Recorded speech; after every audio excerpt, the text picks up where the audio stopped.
I started this project with a plain metal plant stake and no real plan. As the layers of decoupage went on and the little clay bird took shape, it slowly became something more than just garden decor. Today I want to show you how one small creative moment can turn into something truly special. Hello my crafty friends, I'm Donna from Mason Creations, etc.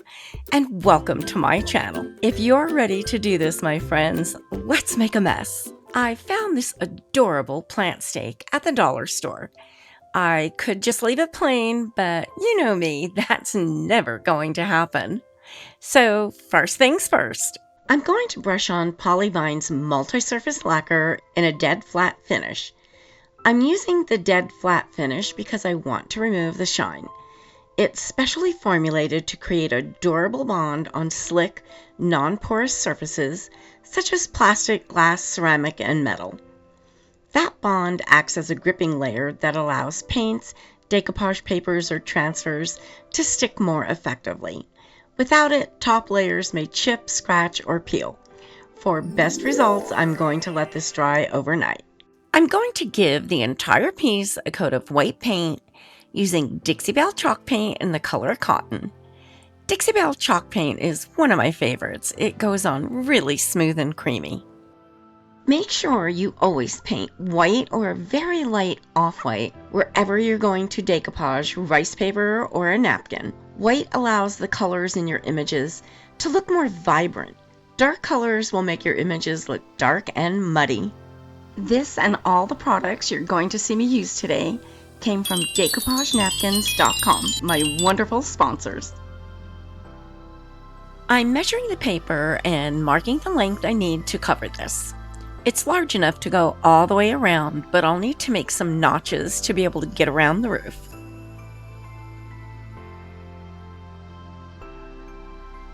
Isn't this just the sweetest rice paper with all those tiny flowers?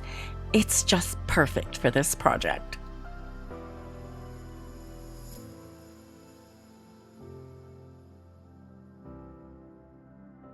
Where are you all watching from, my crafty friends? Let me know in the comments. I just love to see what cities and countries all my friends are watching from. I'm filming from sunny Las Vegas, Nevada in the United States.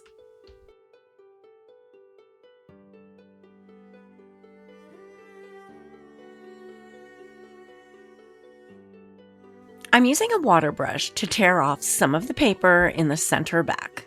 A water brush has a cartridge that you fill with water and then brush it on the napkin or rice paper. The water dispenses easily, so this is really convenient. You always want to tear your rice paper or napkin instead of cutting it. A torn edge is much easier to blend than a sharp cut edge. When adding the rice paper by the roofline, I actually needed a sharp cut edge, so there are exceptions. I'm using Polyvine Exterior Extreme Varnish in a satin finish as my decoupage adhesive today. You can use this product as a varnish and an adhesive, which is true for all the Polyvine formulas. It works so much better than the most popular brand of decoupage glue that takes 28 days to completely dry and cure.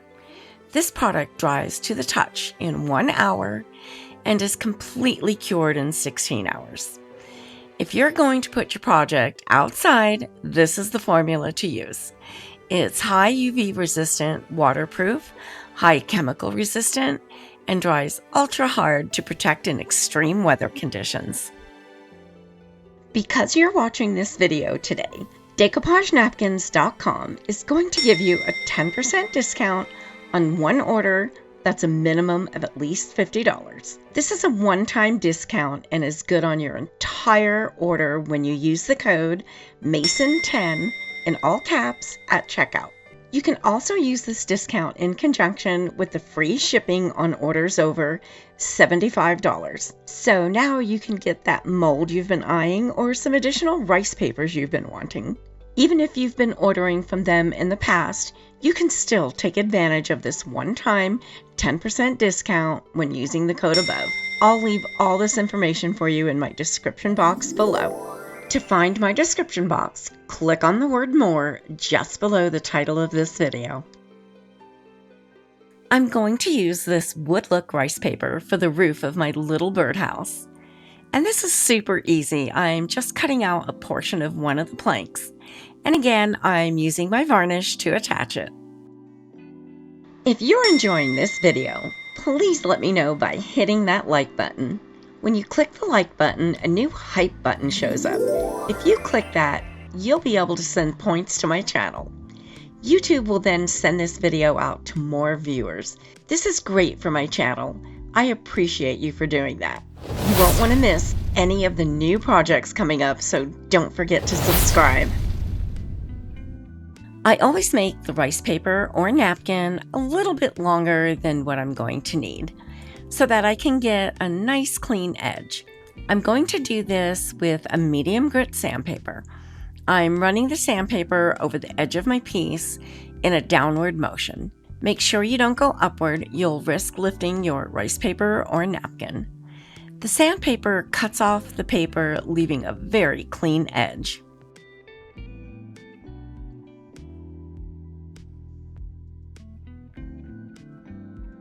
I trimmed some of the paper that was over the birdhouse door with some scissors.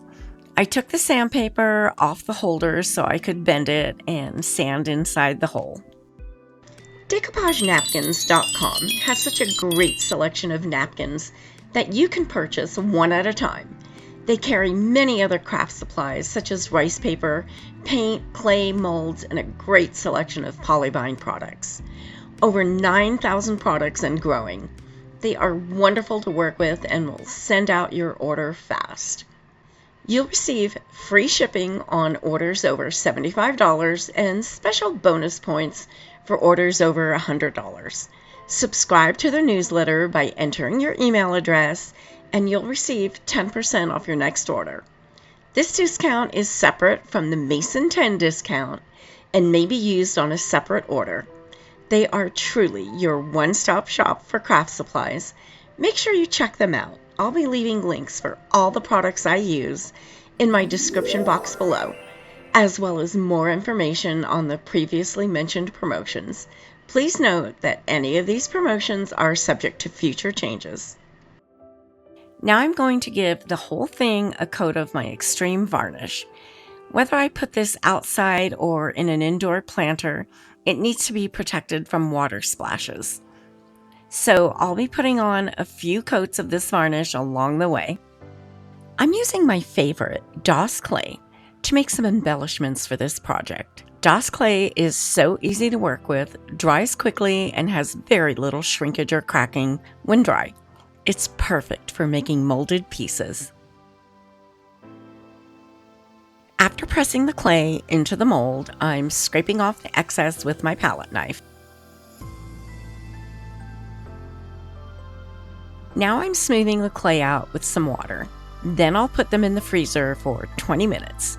Freezing the clay makes it rigid, so they just pop out of the mold easily. No fragile pieces will break off. Fresh out of the freezer, watch how easily these just pop out of the molds. No delicate little pieces will break off. They are frozen solid, so I'll need to let them thaw for a few minutes, but not in the mold. Make sure you remove them from the mold right away as soon as you take them out of the freezer. I made a branch but didn't end up using it. The piece looked much better without it. I'm going to use Aleene's tacky glue to add my molded clay to my piece. I need to add this while the clay is still wet so it'll conform to the piece as it dries. This is the best glue I've found for attaching wet clay. If any glue seeps out from under the clay, I'm removing it right away with a clean, damp brush. I'm also pressing down all the edges of the clay very delicately to make sure they're all connecting with the piece. If you want to see an in-depth video on how to work with air dry clay, click the banner in the top right corner of your screen. I'll also leave you a link for that video in my description box below. Now it's time to paint this adorable little bird. I'm mixing Pentar red and yellow red clay together to mix the color I want for his chest feathers.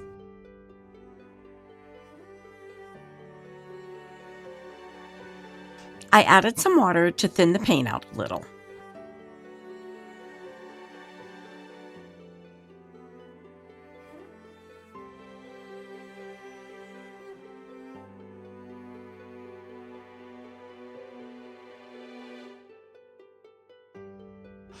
I dabbed some of the paint off with a sponge. I wanted this to have sort of a watercolor effect.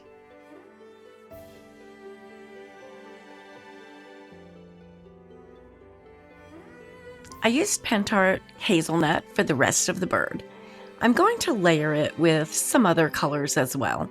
Each layer of color you add gives your end result a different look. Thinning the paint makes all the colors that I layer slightly show through the other paint colors.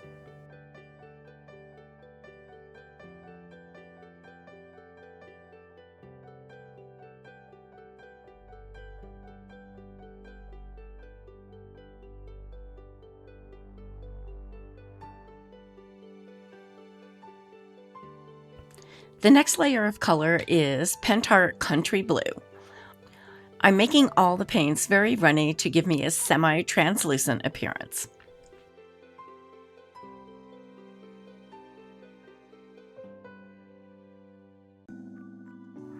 I added Pentart Dark Blue and sponged some of it off.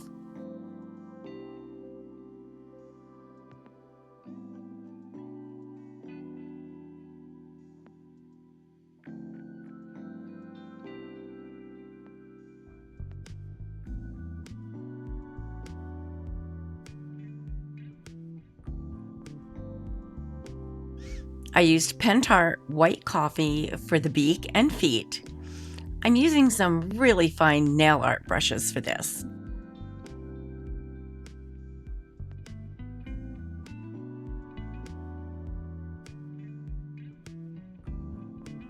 And 2 little dots of Pentart Black for the eyes. And then I let this dry for about 30 minutes. When dry, I gave the entire piece, including the little bird, a coat of the Exterior Extreme varnish. And then I'll let that dry for about an hour. I'm going to add a little depth and dimension by doing an antiquing technique. I'm using folk art antiquing medium and the color Wooden Bucket Brown. I put a few drops in a little paper cup and added some water. I prefer my antique mediums somewhat runny. I'm brushing my antique on the piece, going over and around all the embellishments. I'm doing this in sections and wiping the antique off with a soft, dry cloth right away before it can dry. Because of the gloss finish, it will wipe off the surface and stay in all the cracks and crevices, showing the details of the mold. Antiquing gives your embellishments some depth and dimension, making everything look 3D instead of flat. What a difference it makes. Everything just comes to life now. You're going to see me use a lot of different tools that make life so much easier. Things like a turquoise cup cradle to keep round objects from getting away, a bow dabra that makes bows in a snap, a water brush for separating rice paper and napkins, nail art brushes for fine detail work, palette knives, a rhinestone picker, and others. All of these items are listed in my description box below and my favorite tools section, just in case you'd like to check any of them out. I'm running my brush along all the edges and corners of my little birdhouse. This time I'm using the antiquing medium straight out of the bottle. The watered down mixture would be a little too runny for this technique. This gives a little bit of a distressed appearance. Also, accenting all those edges adds a little more depth and dimension. I test all the products that I recommend in my videos. I won't recommend anything that I haven't used myself and prefer. If I'm recommending it, you can bet it's a great product. Each product will be listed in my description box below and will have a blue link to make it easy for you to find. Any of the links I provide are safe for you to click on. To find my description box, click on the word More just below the title of this video.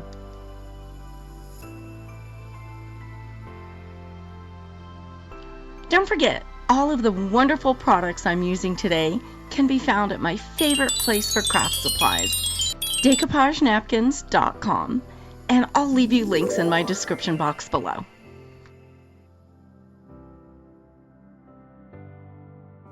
I added some more under the roofline to create a deeper shadow. I didn't like seeing the raw metal through the opening, so I painted behind it black, and I like that so much better. I want to make sure this is exterior durable, so I'm giving this birdhouse 2 more coats of the exterior extreme varnish, waiting 1 hour between coats. And then I'll let that dry for about an hour. If you've been using Polyvine products, you're going to notice that they've changed all the labels and some of the product names.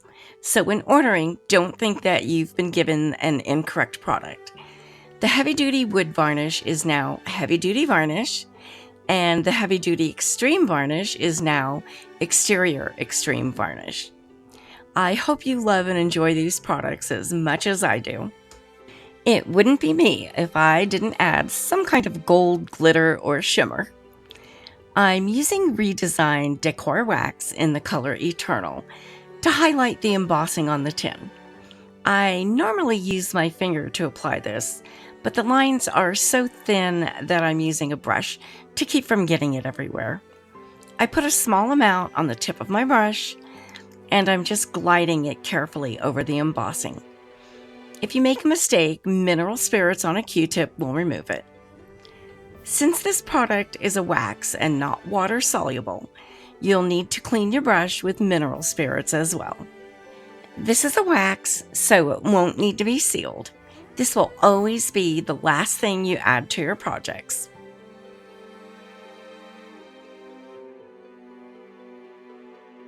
I'll let this dry for several hours. I'm using a soft dry cloth to buff the Eternal wax to a beautiful shine. I've added a link to a video that I think you may enjoy. Click the picture on the right to be taken directly to that video. I'm so happy you were here with me today, and thanks so much for watching.